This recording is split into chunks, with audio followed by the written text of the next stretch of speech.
bir tasavvuf, bir tarikat eğer sünnete muhalifse, eğer Resulullah'ın ahlakına muhalifse o hiçbir şekilde kıymeti yoktur.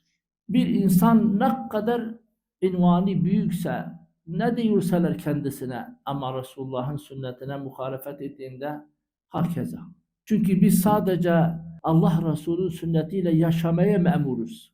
Allah-u Zülcelal öyle buyurur. وَمَا آتَاكُمُ الرَّسُولُ فَخُذُوهُ وَمَا نَهَاكُمْ عَنْهُ فَانْتَهُوا.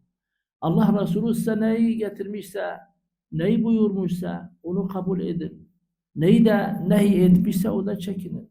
Sadece bunu Allah Resulüne demiştir bize. Başka hiç kimsenin şeyi Allah Azze ve Celle emir etmemiştir. Ne zaman emir etmiş? Eğer o kişinin sözü, o kişinin fiili, o kişinin hal ve harekatı Resulullah Aleyhissalatu Vesselam'ın sünnetine, hal ve harekatına uygunsa.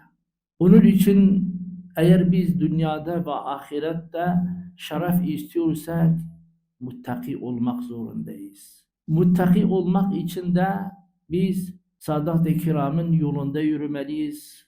Onların yolu da bilmeliyiz ki Resulullah Aleyhissalatu Vesselam'ın ta öz sünnetidir, ahlakidir.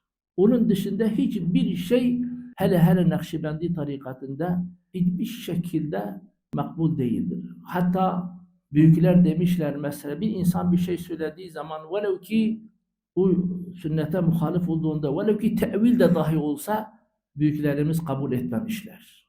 Tevili de dahi olsa. Diyecek Efendimiz Aleyhissalatu Vesselam bize gösterdiği çizelgede, bize gösterdiği yolda, bize gösterdiği ahlakta yürümek zorundayız. Kim bu şekilde ise sadatların yolundadır ve sadatların tarikatındadır, ehli tasavvuftur. Bu şekilde olmayan hiçbir şey de değil.